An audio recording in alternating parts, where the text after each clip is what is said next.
Bienvenidos a Rumbo Minero. Mi nombre es César Campos. Junto a nuestro gran productor Miguel Zavala estaremos en la conducción del presente programa. ¿Cómo te va, Miguel? ¿Qué tal, César? Un gusto estar contigo. Oportunidad para evaluar el mensaje presidencial de la señora Dina Boluarte Segarra, el último que da de manera oficial como mandato de la Constitución, pero que ha dejado muchos sinsabores, muchos desaciertos y también mucho desconcierto. Para ello vamos a evaluar ese mensaje conjuntamente con personas de valía y que entienden qué pasa con la dinámica del sector económico y minero de nuestro país. El primero de ellos es Jaime de Altaos, muy reconocido analista político, antropólogo y también colega periodista. Así es, César, y también tendremos la presencia de Carlos Gálvez, expresidente y director de la Sociedad Nacional de Minería, Petróleo y Energía. Y como siempre, desde Wall Street, Nueva York, estará con nosotros, por supuesto, José González. Esto y mucho más en la edición presente de Rumbo Minero. Vamos al siguiente informe.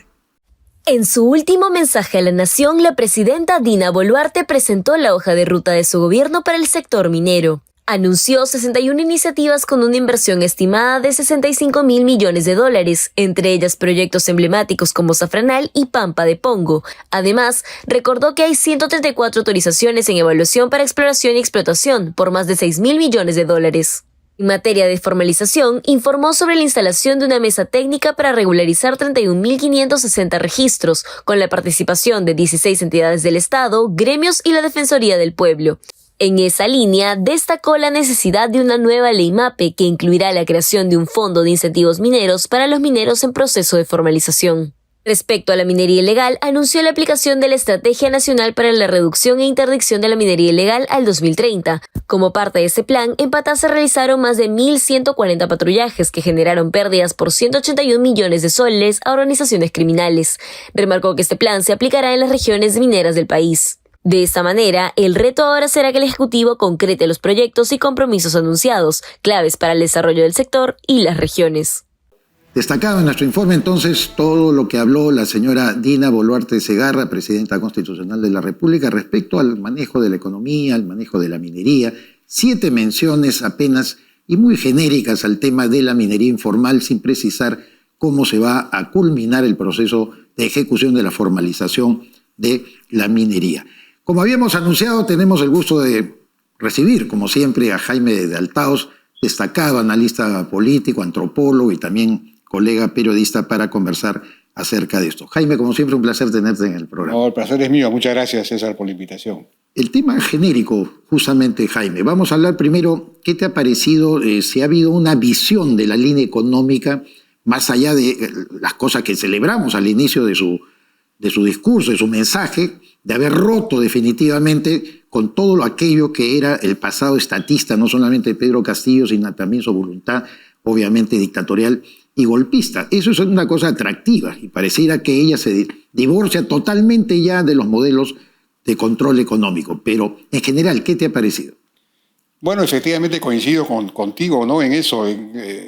Quizá lo mejor de su discurso fue el reclamo en buena cuenta que ella le hace a la opinión pública, en el sentido de que se reconozca que ella abandonó ese proyecto, rechazó ese proyecto, digamos, que dividía al país, que enfrentaba al país, que buscaba la Asamblea Constituyente y todo lo demás, y que afirmó la democracia, el Estado de Derecho, la Constitución de la República y todo lo demás, lo que, según ella, sembró estabilidad y, por lo tanto, dio un dato que yo no conocía, que me pareció interesante, y es que la deuda pública peruana ha bajado en los últimos 2 años de 33 y pico por ciento del PBI a 31% del PBI. Yo pensaba que seguía subiendo, porque subió desde la pandemia. Claro. No estábamos en 26, 27, hemos subido a 35. Por eso teníamos un déficit mucho más alto que el 3,5%, hemos llegado a eso, ¿no? Así es, entonces esa es una buena noticia, que la deuda pública haya bajado, y que incluso hemos tenido un superávit fiscal por primera vez en mucho tiempo en el primer trimestre, ¿no? Pero claro, ese superávit fiscal no va a durar, pero digamos, sí le sirve al gobierno, aunque la presidenta no lo dijo, sino dijo lo contrario, dijo que íbamos a tener un déficit fiscal, creo que de 2.8, cuando se sabe ya que vamos a tener uno de 2.2, es decir, no va a ser necesario modificar la regla fiscal, lo cual es una buena noticia. ¿Por qué? Porque los ingresos han subido considerablemente, 14% me parece en el primer trimestre o en el primer semestre, ¿no? Que es bastante, pero no porque el gasto se haya reducido. Y el problema es que el gasto está creciendo, ¿no? Y hay un informe del propio Ministerio de Economía y Finanzas enviado a la congresista Ruth Luque, creo, que señala que los proyectos de ley del Congreso en los últimos años tienen un potencial de impacto fiscal de 405.000 millones de soles.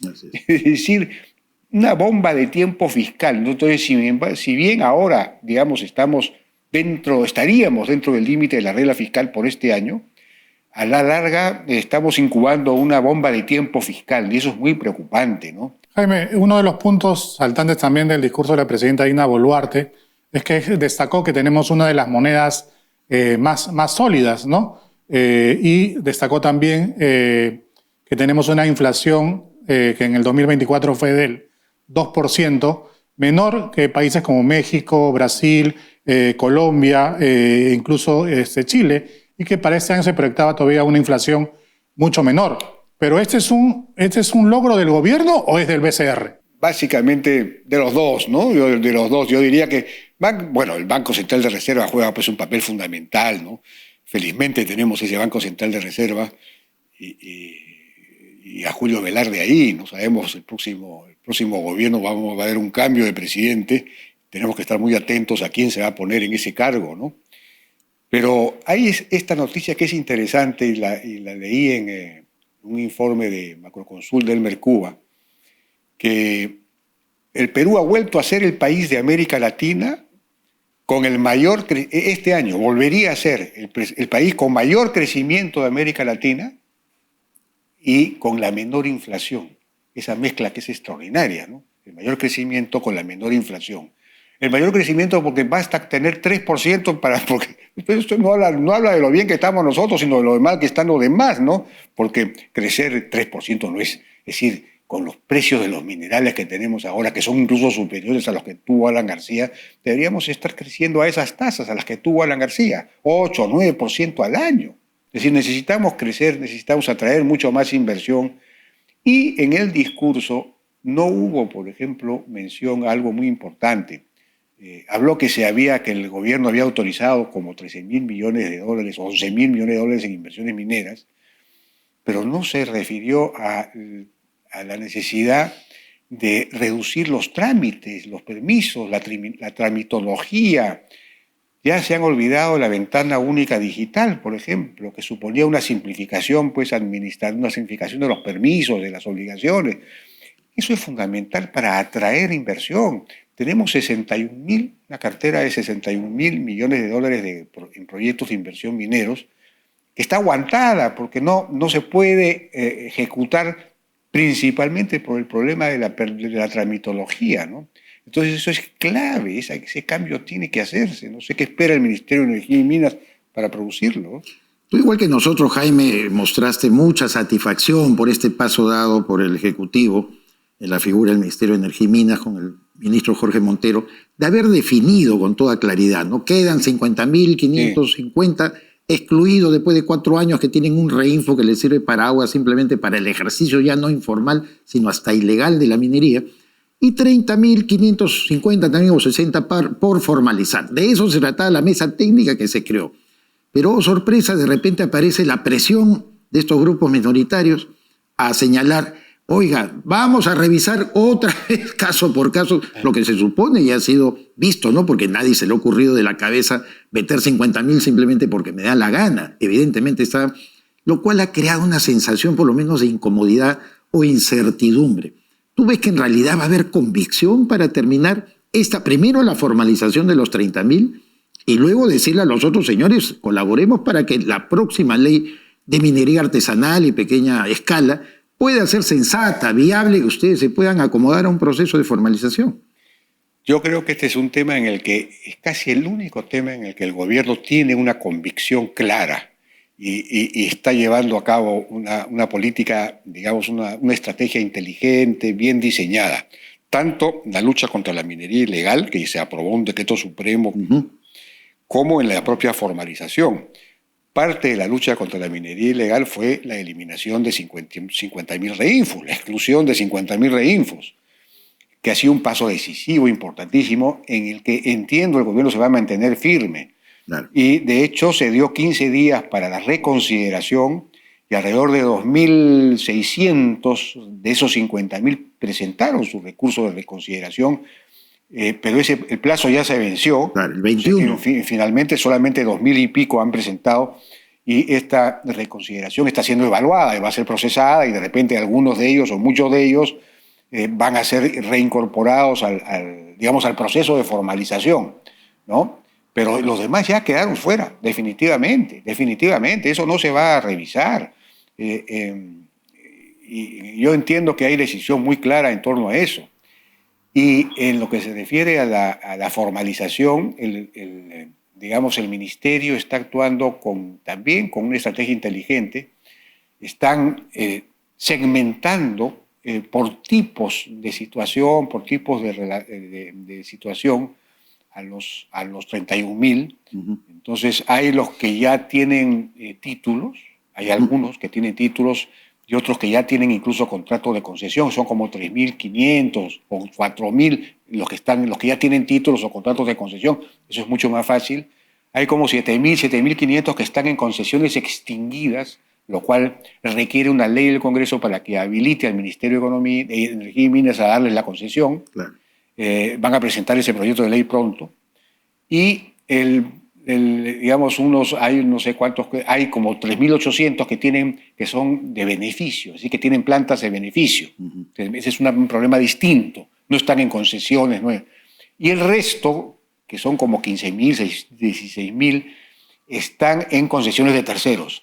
Pero de esos, el 70% está en concesiones de pequeños mineros. Debería haber incentivos también en la ley MAPE que se apruebe para que eso sea más fácil, ¿no? Pero siempre y cuando ellos puedan garantizar de que no va a haber afectación al medio ambiente, que van a tener estándares laborales, que van a seguir las líneas de acceso al crédito que también el propio Estado le va a facilitar. Así es. De hecho, van a crear un fondo minero. El fondo minero. Minero para los ya formales, para facilitarles acceso al crédito, a la tecnología, asistencia legal, en fin, todo eso, ¿no? Para mejorar la calidad, el nivel, ¿no? Que increíblemente afronta la resistencia de los gobiernos regionales. Los gobiernos regionales no quieren entregar los expedientes de formalización. Entonces, esos que hay que formalizarlos, que están en estas, pero sobre todo los que están también en otras MAPE, en concesiones de MAPE, están desacatando una ley, están contra la ley. Esto, yo no sé por qué el ministerio no hace un poco de política con esto. Es decir, que invoque pues a los Confemines, a FENAMARPE y a estos a que presionen a los gobiernos regionales, porque el gobierno central quiere formalizar, pero no lo puede hacer si es que no tienen todos los expedientes. Es un tema que dejamos pendiente, Jaime, para poder conversar contigo, porque forma parte del fracaso del proceso descentralizador nacional y las atribuciones que precisamente tienen estos gobiernos regionales para retener estos expedientes y no elevarlos ante el Ministerio de Energía es un grave problema. Jaime, como siempre, te agradecemos por haber estado con nosotros. No, gracias a ustedes por la invitación. Claro que sí. Jaime de Altaos, analista político, antropólogo y también periodista, estuvo con nosotros. Nos vamos a una pausa y retornamos. Somos KSR Global, expertos en gestión de talento. Creemos en el poder de las personas para transformar organizaciones. Las grandes operaciones se sostienen en líderes que toman decisiones clave cada día. Desde gerencias, jefaturas y especialistas, identificamos el talento ideal para los desafíos de la minería y otras industrias de alto impacto. Identificamos líderes con visión, compromiso y capacidad estratégica para impulsar el crecimiento de organizaciones que apuestan por el futuro. Ingresamos a nuestro bloque de American Mining, como siempre enlazados con Wall Street, Nueva York, donde se encuentra José González, el editor internacional de nuestra revista Rumbo Minero. ¿Cómo está, José? Muy bien, encantado, César, siempre estar con ustedes todas las semanas. Muy bien, esta semana tenemos el anuncio de que se ha prolongado el encuentro entre los Estados Unidos y la República Popular China a fin de poder colocar ya los puntos sobre las IES en estas tensiones comerciales. Ya lo ha logrado Estados Unidos con la Unión Europea y también con Japón. Cuéntanos un poco cómo marcha lo de China. Es así, César, después de la tercera reunión entre los representantes del gobierno de los Estados Unidos, de la administración Trump y el gobierno chino, se ha establecido una prolongación para llegar a los términos por 90 días más, en principio, para llegar a acuerdos entre China y los Estados Unidos. No se anunciaron avances importantes en Estocolmo y sin embargo todo vuelve, ha habido mucha reserva, pero todo vuelve a una discusión de magnetos permanentes por semiconductores y esa va a ser la discusión entre ambas partes y se están dando un tiempo en la medida que se señaló en el pasado. La importancia que tienen las tierras raras y los magnetos permanentes para la industria de los Estados Unidos y los semiconductores para China. En el caso de la Unión Europea, probablemente el acuerdo comercial más importante por la dimensión de la Unión Europea, hay que tomar en cuenta que son volúmenes de comercio internacional de 1.7 trillones de dólares al año, 800 millones de habitantes entre ambos países, 44% del PIB global, 27 países, 74 relaciones comerciales. Y ahí se llegó a lo que Ursula von der Leyen habló de un rebalanceo para establecer una sostenibilidad, una certeza en tiempos inciertos y estabilidad y predictibilidad con una tasa general del 15%. Europa quería 10%, Trump había amenazado con 30%, se asentaron el 15%, Alemania no está satisfecha por las exportaciones de sus automóviles, Francia muy insatisfecha porque hay una serie de rubros que no se han definido. Se habla de ítems de 0 por 0 que no están muy bien establecidos. Las tarifas al acero y al aluminio siguen a tasas del 50%. Se habla de pasar de tarifas a cuotas. Veremos cómo evoluciona. Hay unos compromisos de Europa de comprar energía en los Estados Unidos por 750.000 millones de dólares que Europa no quiere reafirmar. Inversiones de 600.000 millones de dólares y equipo militar a los que no se ha comprometido Europa, independientemente que Estados Unidos dice que el compromiso existe. En el caso del Japón, que fue el que se firmó anteriormente, también 15%, 550.000 millones en inversiones, que también Japón cuestiona vis a vis las afirmaciones de los Estados Unidos, exportaciones de arroz, con un ahorro para Japón de 67.700 millones de dólares en tarifas. El presidente Trump ha dicho que va a establecer las tarifas del 15 al 20%. El tema del cobre es lo que viene en adelante. Chile está solicitando en sus negociaciones directas con el gobierno americano que se excluya el cobre. Son tarifas que no tienen mucho sentido porque la demanda no es elástica y representa una pérdida de competitividad por los Estados Unidos, más aún cuando importa cobre de sus mejores aliados. Veremos cómo avance eso. El precio del cobre se mantiene a niveles de 5.56 la libra, ha bajado de sus récords de 5.90, estable en el nivel de soporte de 5.600. Los resultados no son malos para la economía. El Fondo Monetario Internacional acaba de actualizar sus números mejorando las tasas de crecimiento global 3% para este año, después de que había previsto en su actualización anterior un crecimiento por debajo de ese 3%, los Estados Unidos creciendo 1.9%, América Latina al 2.2%, el Perú a 2.84%. Las dinámicas mineras no deberían trastornarse demasiado en base a estos anuncios. Okay. Perfecto, José, repito porque nos quedan 2 minutos para el bloque. Háblanos acerca de las cotizaciones del oro. ¿Cuáles son las expectativas para lo que queda del tercer trimestre? El oro ha venido bajando, Miguel, en las últimas 3 semanas. Está cotizando a niveles de 3.300 la onza, que es su nivel de soporte. Estos acuerdos tarifarios entre los Estados Unidos y sus contrapartes han reducido los riesgos geopolíticos, reduciendo a su vez la presión en el incremento de las cotizaciones del oro. La Reserva Federal no debería subir tasas, debería bajar tasas en septiembre, lo cual no se alinea con las cotizaciones del oro, en la medida que los indicadores macroeconómicos norteamericanos que están viniendo con buenos aires, se acaba de anunciar el crecimiento el segundo trimestre al 3%, después de que declinara 0.5%, se espera una desaceleración en la segunda mitad. El oro debería mantener estos niveles de soporte de 3.300 dólares la onza. Muchísimas gracias, como siempre, José, y estaremos enlazados la próxima semana. Encantado, un placer siempre. Fue José González, editor internacional de nuestra revista Rumbo Minero, a la cual usted puede acceder ahora gratuitamente mediante el internet recurriendo al www.rumbominero.com. Todo lo que hemos dialogado con José González, sus aportes, sus alcances, más otros temas relativos al sector minero, usted los encuentra en nuestra publicación. Una pausa y retornamos. Regresa Expomina Perú, el evento minero más importante del 2026 que abrirá sus puertas del 9 al 11 de septiembre en el Centro de Exposiciones del Jockey. Más de 1.380 stands, delegaciones internacionales y lo último en tecnología para la minería, con intenciones de compra que superan los $700 millones.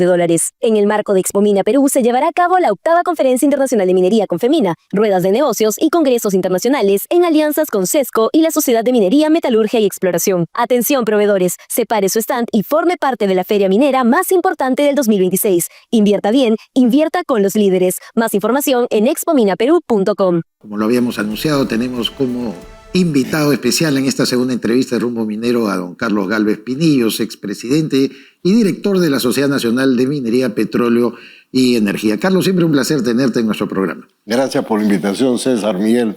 Un gusto siempre estar con ustedes. Requerimos tu enfoque como, además, ex titular de la Sociedad Nacional de Minería, Petróleo y Energía, de los aspectos que ha tocado la presidenta Dina Boluarte en estos rubros en general. Me refiero a todo lo que abarca precisamente los ítems que trabaja la sociedad: hidrocarburos, energía, Petroperú, minería, por supuesto, y petróleo. Cuéntanos. Sí. Hay varios aspectos que creo que hay que rescatar, que hay que resaltar. El primero, que no tiene nada que ver directamente con la actividad minera, pero es muy importante el rol que le cupo a la señora Boluarte el 7 de diciembre cuando asumió y no dejó al país a la deriva.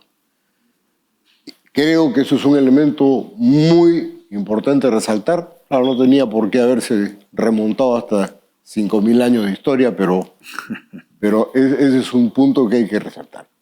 El segundo es que ya se ha vuelto un lugar común atribuirse los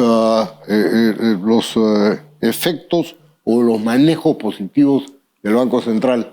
Y de eso... No es la primera vez, dices tú. No es la primera vez, ya se ha vuelto un lugar común. Y creo que eso no le hace bien. Lo tercero es que es increíble que en un momento de superciclo de precios de metales, que explican más del 60% de nuestras exportaciones, estemos a duras penas con un crecimiento, no es malo, 3% o algo así, cuando debiéramos estar creciendo a 6% o más.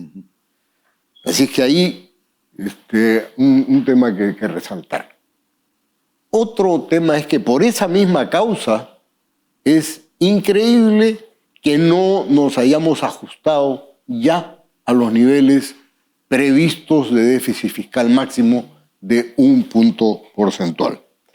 Creo que eso es inaudito, porque si no es en el momento del superciclo de precios, cuando uno ajusta las cuentas fiscales, claro, ¿cuándo lo vas a hacer?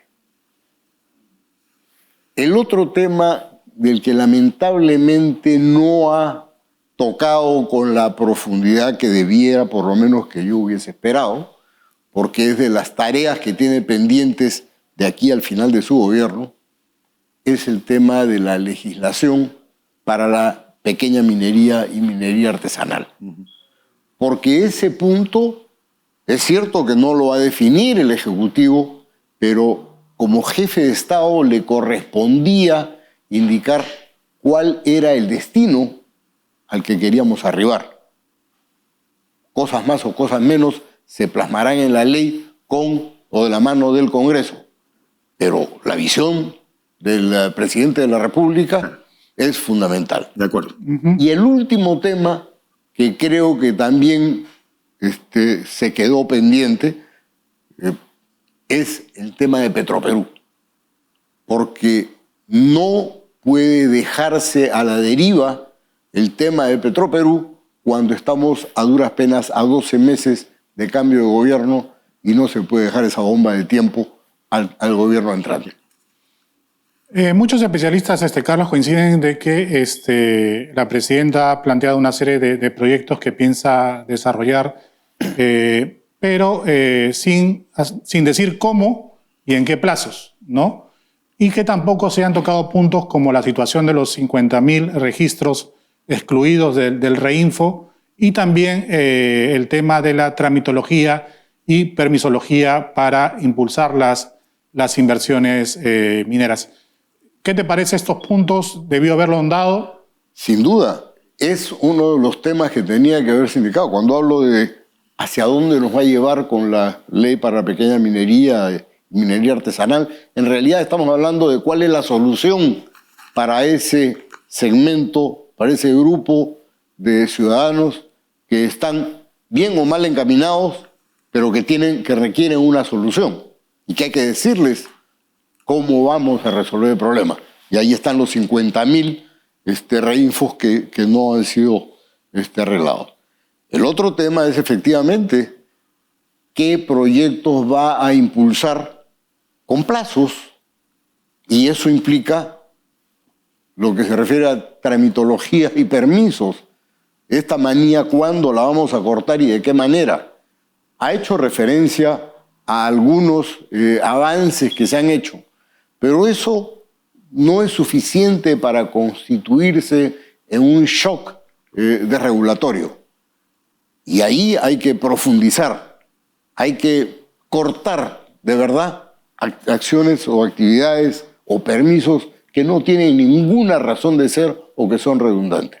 Y hay que tomar en cuenta, Carlos, qué es lo que está impidiendo la mejora sustantiva, digamos, en la atracción de la inversión minera, que antes se quedaba reducida a la tramitología, a la conflictividad social. Hoy se agrega también, ¿no es cierto?, el elemento del ejercicio de la minería ilegal. Y lo dice el informe último del Instituto Freese, que sin embargo señala que hemos mejorado nuestra condición de atracción justamente para las inversiones. ¿Qué es lo que esperas tú, en todo caso, o qué recomendarías, qué aconsejarías que el gobierno en este último año, que es electoral, que la burocracia paraliza proyectos, que lo esconde en un cajón hasta esperar el nuevo gobierno, qué es lo que se debe empujar con mucha dedicación y con mucha convicción?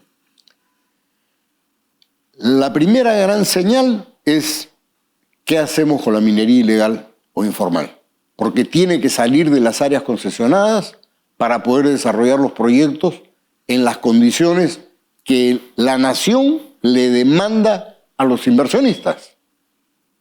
Por lo menos tiene que estar despejada el área. Claro. Eso en primer lugar. En segundo lugar, lo que habíamos mencionado, simplificación de trámites. Pero simplificación de trámites, de verdad, pues. Claro. No jugar a la comidita, hay que comer. Y mientras no demos esas condiciones y no ofrezcamos condiciones políticos sociales de no conflictividad, va a ser muy difícil. Eso es transversal a todas las actividades. Correcto. Al sector minero y al sector turismo, por ejemplo, con el que estamos pagando las consecuencias. Somos el único país de Sudamérica que no ha retomado el número de visitantes de prepandemia por razones de seguridad. Y aquí es donde tenemos precisamente que arreglar estos problemas. Casualmente, Carlos, respecto al tema de la minería ilegal, uno de los anuncios de la presidenta fue la implementación de la Estrategia Nacional para la Reducción e Interdicción de la Minería Ilegal al 2030. Cabe resaltar pues que para el gobierno lo que se ha hecho en Patás ha sido todo un éxito y que esto va a ser replicado también en otras zonas de alta conflictividad donde esté pues metida la minería ilegal. ¿Es tanto así? O sea, ahora pues Patás es el ejemplo de ahora de minería legal y moderna, o es que solamente estamos tapando el hueco por un momento? Yo creo que se han desarrollado actividades en Patás que se tenían que desarrollar, pero que no son sostenibles. Creo que la presencia de la Fuerza Armada y de la policía en una manera conjunta, en un comando unificado, era fundamental. Pero por otro lado estamos viendo y somos testigos, ustedes mismos han mostrado cómo algunos mineros ilegales han bloqueado la carretera justo donde se han instalado las oficinas o los puestos de vigilancia de SUCAMEC, de SUNAT, de todas las organizaciones que se han incorporado. Eso es inaceptable. Eso tiene que ser removido y esos ciudadanos que no han actuado correctamente tienen que ser sancionados. No podemos dejar delito sin sanción. Muy bien, Carlos, como siempre, un placer escucharte y por supuesto tus inteligentes aportes también y reflexiones son captadas por nuestro público de Rumbo Minero. Te tendremos en una próxima oportunidad. Gracias nuevamente por la invitación, César. Bien. Carlos Gálvez Pinillos, expresidente y director de la Sociedad Nacional de Minería, Petróleo y Energía, estuvo con nosotros. Vamos al bloque de Iván Arenas, Minería y Sociedad. Como ustedes saben, una de las disposiciones del gobierno ha sido retirar o anular a los más de 50.560 reinfos que están suspendidos. Vamos a explicar este detalle y otro número. El otro número son los 31.560 reinfos que todavía continúan activos. Vamos a explicarlo bien, porque este, creo yo, es uno de los grandes meollos sobre las últimas protestas que surgieron contra las decisiones del gobierno. Cuando se habla de 50.560 reinfos, se habla de reinfos que están suspendidos. Algunos de estos reinfos, casi 42.000 reinfos, vienen suspendidos desde el año 2020 hacia adelante. Es decir, tienen más de 4 años que no han tenido ningún tipo de gestión para pasar de suspendidos a vigentes. Como les decíamos, ojo este dato, son 50.560 reinfos suspendidos, 42.000 de ellos básicamente del año 2020. El gobierno los ha anulado y creo que es una decisión correcta porque el gobierno sincera el dato. ¿Qué es lo que ha sucedido? Que el gobierno ha dejado 31.000 reinfos vigentes aproximadamente. Y ojo a este número. De los más de 31.500 reinfos, alrededor de 3.000 reinfos están suspendidos por menos de un año. Ojo con este número también. Más de 3.000 reinfos están suspendidos por menos de un año y sin embargo el gobierno les ha dado la posibilidad de pasar de suspendidos a vigentes. Por eso están dentro de los 30.000. El gobierno tiene que apurar con la formalización de estos más de 31.000 reinfos, porque aquí, en este número, se sigue dando el camuflaje de la producción ilegal. El gobierno, en todo caso, tiene que tener no solamente la voluntad, sino la decisión política, además, de echar a andar un programa de formalización rápida hasta el 31 de diciembre. De lo contrario, nuevamente habrán razones y argumentos para decir que se necesita una ampliación ya no para los 80.000 reinfos, sino solamente para esos 31.000 reinfos. Esperemos que el gobierno esta vez sí cumpla su palabra. Nos vemos la próxima semana. En un mundo industrializado, la seguridad es lo más importante. En Industrias Manrique, empresa nacional peruana, sabemos que la seguridad comienza desde los pies. Cada paso que das en un entorno industrial puede ser peligroso. Es por eso que en Industrias Manrique, nuestros calzados de seguridad, fabricados con los materiales más duraderos y tecnología de vanguardia, cumplen con las normas internacionales de seguridad. Cada par está diseñado para resistir los rigores del entorno industrial. Llegamos al final de nuestro programa, Miguel, y creo que han sido 2 entrevistas muy interesantes con aportes de ambos invitados. Jaime Daltaus, que tiene plena confianza en que la voluntad del gobierno puede terminar imponiéndose para que el proceso formalizador que se ha iniciado ya hace algunas semanas pueda culminar. Así es, César, y bueno, y nuestros invitados han coincidido de que han habido puntos importantes que no se han tocado durante el discurso, como es el tema de la tramitología, la permisología, el tema de la formalización minera. ¿Qué va a pasar con estos 50.000 reinfos excluidos? Claro. No se ha hablado de Tía María, también un proyecto importante que inicia construcción este año, y el tema de la conflictividad social también. Aludimos al informe de Fraser también, que está colocando al Perú nuevamente en el ojo de los inversionistas extranjeros. Me refiero a su opción minera. Mi nombre es César Campos, junto a Miguel Zavala estuvimos en la conducción del presente programa. Los esperamos, como siempre, la próxima semana.